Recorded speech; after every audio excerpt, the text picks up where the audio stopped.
تو یہاں پر ہم نے جب ریوائول کی بات کرنی ہے، ہم نے کس نظام کو ریوائیو کرنا ہے، یہ سوال سب سے پہلے آئے گا۔ اچھا دیکھیں، بات تو پہلے آ ہی چکی ہے، جی، اصولی رہنمائی تو ہم نے اسی نظام سے اسی لینی ہے جس کو ہم نے پہلے گولڈن ایرا اپنا ہم نے جسے گولڈن ایرا صحیح، مانا ہے، ٹھیک ہے۔ دوسری بات بھی حافظ صاحب نے بہت عمدگی سے سامنے رکھی ہے کہ یہ کوئی اصطلاحات اس طرح نہیں ہے کہ ہم جیسے کوئی سلاد کی اصطلاح ہے تو اس کے لیے کوئی دوسرا لفظ ہم لے کے نہیں آ سکتے، ٹھیک ہے، یا حج کی اصطلاح ہے یا جہاد کی اصطلاح ہے تو اس کی جگہ پہ کوئی دوسرا لفظ لے کے نہیں آ سکتے۔ تو خلافت کی اصطلاح کے قائم مقام کوئی دوسرا لفظ لانے میں کوئی قیامت نہیں ٹوٹ جاتی۔ صحیح، مسئلہ ہوتا ہے، دیکھیں آپ نے نظام لانا ہے تو وہ نظام جبر سے نہیں آئے گا، لوگوں کی مرضی سے آئے گا، ٹھیک ہے، تو لوگوں کو قائل کرنا ہے۔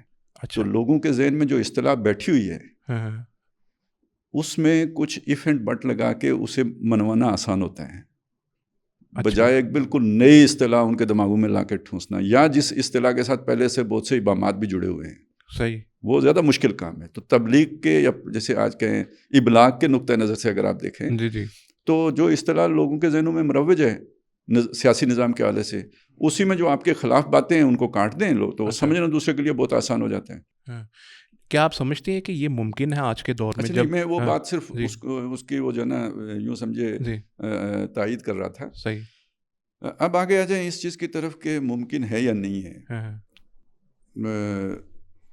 وہ تو بعد میں دیکھیں گے۔ پہلی بات اچھا، یہ ہے کہ میں ذاتی طور پہ یہ بات کہتا ہوں، جیسے باس بعد الموت پہ یقین ہے نا، جی جی جی، ایسے ہی اس پر بھی یقین ہے کہ دنیا کے خاتمے سے پہلے کرو ارضی پر اللہ کے دین نے غالب ہونا ہے، بے شک، بے ٹھیک شک، ہے۔ ایسے ہی، تو میرے لیے تو امکان کی بات ختم ہو گئی ہے۔ بے شک، ایسے ہی، اچھا اب آ جائیں اگلی بات کی طرف کہ جی ہم نے اچھا اب ایک اعتبار سے دیکھیں، یہ خلافت اور ملوکیت کی بحث بہت ریلیونٹ ہو جاتی ہے جب اچھا، ہم نے اصولی رہنمائی وہاں سے لینی ہے، ہوں، تو یہ ڈیفائن کرنا ہے نا کہ کہاں سے لے کے کہاں تک لینی ہے، کیونکہ خلافت کے لفظ کے ساتھ ہماری تاریخ 1000 سال کی جڑی ہوئی ہے۔ جی، تو جب ہم نے مان لیا کہ وہ جو ہے نا بعد والا، تو اس کے لیے ہم خلافت کا لفظ استعمال تو کرتے ہیں، ہوں، لیکن وہ اور طرح کی خلافت تھی، وہ اس طرح کی خلافت نہیں تھی۔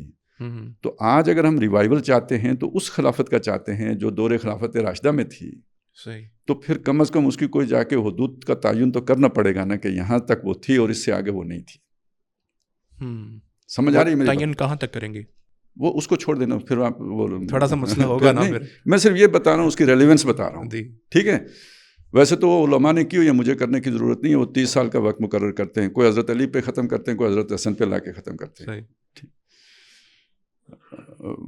پتھر کھانے ضروری نہ ہوں تو میرا خیال اتنا کافی ہے، ٹھیک ہے، اگر ضروری ہیں تو پھر ہم آگے بھی چل پڑتے ہیں۔ اچھا اب آ جائیں اس بات کی طرف کہ اچھا یہ بھی ایک بات ہے، دیکھیں لغت میں الفاظ کے ایک سے زائد معنی ہوتے ہیں۔ جی جی، اب یہ خلافت کا لفظ بھی ہے، یہ ایک سے زیادہ معنی اپنے اندر رکھتا ہے۔ یہ جانشین کے معنی میں بھی آتا ہے، یعنی کسی کی جگہ پہ کوئی جان نشینی کرے۔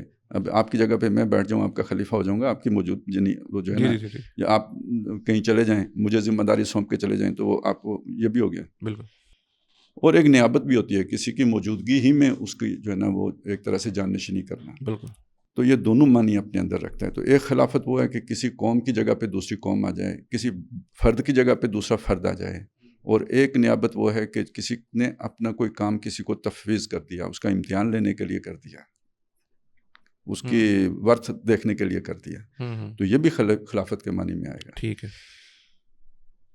اور اس معنی میں قرآن مجید کے کانٹیکس میں دیکھا جائے گا کہ یہاں کس معنی میں آیا ہے۔ اچھا اب آ جائیں اس چیز کی طرف کہ بھئی آج اس کی صورت کیا ممکن ہے۔ بالکل، تو اگر ہم یہ چاہیں کہ جیسے ہم نے دور صحابہ میں لوگوں کو نماز پڑھتے دیکھا ہے نا، جی، آج اسی طرح نماز پڑھیں گے تو نماز قبول ہوگی، تو یہ بات بالکل ٹھیک ہے، اچھا، ٹھیک ہے، یہ بالکل ٹھیک ہے۔ ٹھیک ہے، لیکن اگر ہم یہ کہیں کہ جیسے دور خلافت راشدہ میں نظام تھا بالکل وہی نظام آج ہم لے کے آئیں گے، تو یہ بات بالکل غلط ہوگی۔ اچھا، اچھا سا صحیح، ٹھیک ہے، یہ وہ بات تھی جو حافظ صاحب کہتے تھے کہ ذرا اس سے باہر نکل کے سوچیں نا، جی ہاں جی ہاں جی ہاں، کیونکہ دیکھیں یہی تو وجہ ہے نا، وہاں تو تفصیلی ہدایات آ گئی، نماز کیسے پڑھنی ہے، ایگزیکٹلی، اللہ کے نبی صلی اللہ علیہ وسلم نے بتا دیا کہ ایسے پڑھنی ہے۔ خلافت راشدہ کو آپ دیکھیں تو حضرت ابو بکر کا چناؤ کس طرح ہوا، حضرت عمر کا کس طرح ہوا، حضرت علی کا کس طرح ہوا، حضرت عثمان کا کس طرح ہوا رضی اللہ تعالیٰ عنہم اجمعین، ہر ایک کا طریقہ مختلف ہے۔ تو اس کا مطلب خود بخود یہ ہے کہ اس کے بارے میں کوئی سرٹن جو ہے نا گائیڈنس موجود نہیں تھی، یہ امر و کم ہے یا امر و ہم ہے۔ اچھا، ٹھیک ہے، ایک امر اللہ ہے، ایک امر رسول ہے، اور ایک امرکم ہے، وہ امرہم شورا بینہم. یہ ہر دور کے مسلمان اپنے جو اس وقت کا جو بھی تہذیب کا یا تمدن کا جو نا لیول ہوگا اس کے مطابق طے کر لیں گے. تو آج کے دور میں جو طریقہ ہے چناؤ کا یا انتخاب کا یا تقرر کا، جو بھی آپ متعین کرنے کا، تو اصولی رہنمائی ہمارے پاس آ گئی. یہ خلافت اب جس کی بھی ہوگی، اللہ کی خلافت نہیں ہوگی، اب مسلمین کی خلافت ہوگی. اللہ کا خلیفہ نبی ہوتا تھا. ٹھیک ہو گیا. اس کے بعد حضرت ابوبکر صدیق رضی اللہ تعالیٰ عنہ نے یہ نہیں کہا کہ میں اللہ کا خلیفہ ہوں. انہوں نے تو اپنی طرف سے یہ بات کہی، انا خلیفہ تو رسول اللہ، میں اللہ کے رسول کا خلیفہ ہوں. بالکل ٹھیک ہو گیا. تو کم از کم وہ بات تو وہ دعویٰ تو میرا ثابت ہو گیا نا کہ اللہ کی خلافت نہیں ہے. تیسری، وہ تو حضرت عمر رضی اللہ تعالیٰ عنہ کے دور میں آ کے یہ جو اجتہاد ہوتا ہے نا، یہ غلطی کر کے بہتر کیا جاتا ہے. Exactly. تو پھر اس میں بہتری آ گئی کہ یہ اصل میں خلافت جو اللہ کی خلافت تھی، جو نبی کے بعد اب کسی فرد کی نہیں ہے، وہ امت کو بحیثیت مجموعی منتقل ہو گئی ہے. لہٰذا اب امت اپنے میں سے جس کو خلیفہ بنائے گی وہ امت کا نمائندہ ہوگا، نہ کہ اللہ کا نمائندہ. تو وہ خلیفۃ المسلمین ہو گیا. تو یہ اصولی رہنمائی ہمیں مل گئی. صحیح. اچھا، وہاں پہ یہ امت کا نمائندہ کون بناتے تھے؟ اولو الامر بناتے تھے. وہ ریپریزنٹیٹیو ہوتے تھے نا امت کے. اولو الامر کون ہے؟ یہ قبیلہ ہے، اس میں 10,000 لوگ ہیں، اس کا ایک سربراہ ہے، اس کا فیصلہ 10,000 لوگوں کا فیصلہ ہے. ٹھیک ہے. اب زمانہ بدل گیا، نہ قبیلہ رہا، نہ قبائل رہے، نہ وہ والے اولو الامر رہے. اب اولو الامر بنتے ہیں لوگوں کے مشورے سے. اب ایک قبیلے والا دوسرے قبیلے والے کو بھی ووٹ دے سکتا ہے. جی ہاں. ٹھیک ہے. تو اب وہ اولو الامر قرار پائیں گے جن کو لوگوں نے منتخب کیا ہوگا. اب وہ اولو الامر بیٹھ کے اگر اپنے میں سے کسی کو بنا لیتے ہیں تو وہ اس خاص ایریے کا خلیفۃ المسلمین ہوگا. وہ بھی امت پوری کا تو نہیں ہوگا، کیونکہ مسلمان نیشن اسٹیٹ میں بٹے ہوئے ہیں. صحیح. ٹھیک ہے. اب افغانستان میں بن گیا تو میرے لیے بائنڈنگ نہیں ہوگا.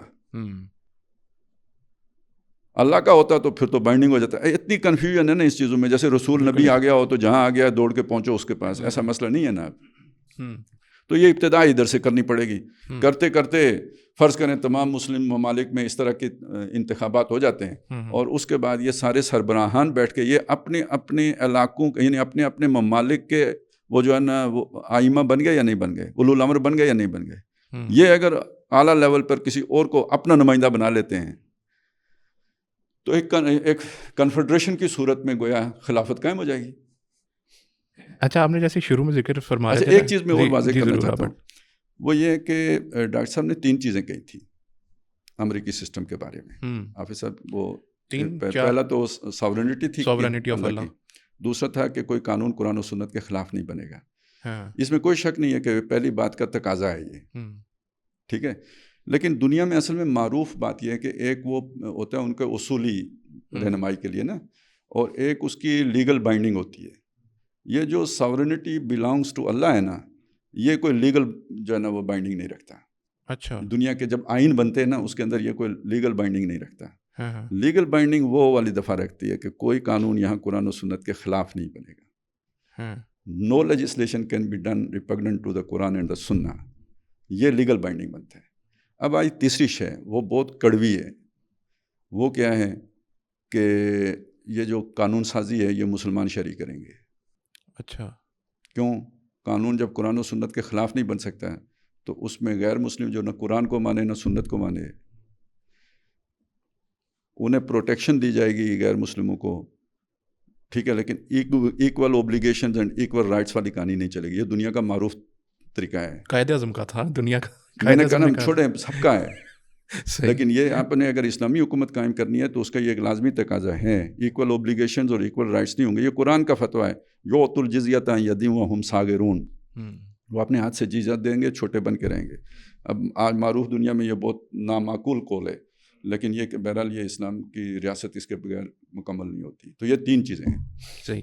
اچھا، آپ جب فرما رہے تھے کہ ایک نظام کی بات کر رہے تھے کہ ایسے کوئی سیٹ وہ اس طرح سے نہیں سیٹ کیا گیا، وہ عوام پہ یعنی ان کے اوپر چھوڑا گیا. تو کچھ لبرل ہمارے ہاں ہیں، میں ان کا ایک آدھے کا نام بھی لے لیتا ہوں. وہ کہتے ہیں جی اسلام کا تو کوئی سیاسی نظام ہے ہی نہیں، اسلام کا تو کوئی معاشی نظام ہے ہی نہیں. ہمارے ایک لبرل ہیں، وہ شبر زیدی صاحب ان کا نام ہے، شاید آپ جانتے بھی ہوں. تو وہ فرماتے ہیں کہ اسلام کا تو کوئی اکنامک سسٹم نہیں ہے. آپ کس اکنامک سسٹم کی بات کر رہے ہیں؟ کوئی نہیں ہے، ایسا کوئی چکر نہیں ہے. وہاں تو بارٹر سسٹم چلتا تھا، وہاں تو یہ تھا، یہ ایسے. تو آپ کی اس بات سے تو پھر یہ بات درست ثابت ہوتی ہے کہ اسلام نے نہ آپ کو کوئی سیاسی نظام دیا، نہ آپ کو کوئی معاشی نظام دیا.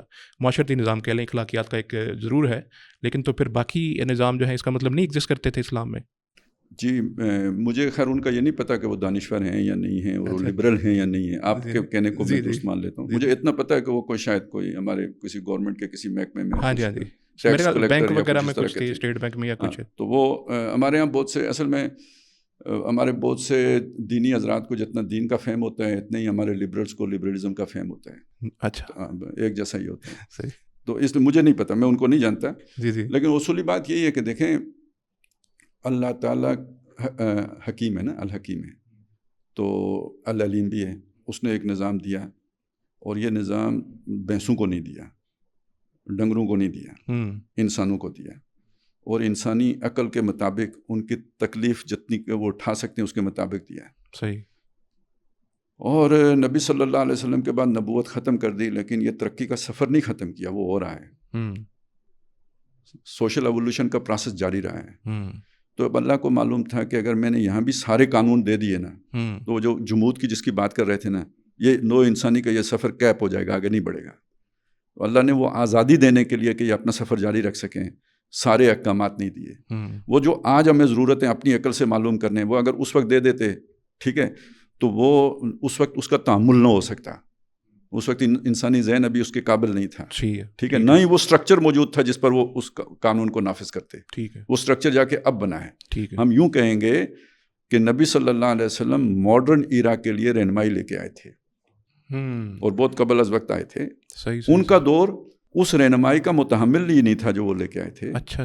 اور یہ آپ صلی اللہ علیہ وسلم کا معجزہ ہے کہ اس کے باوجود وہ نظام 30 سال چل گیا.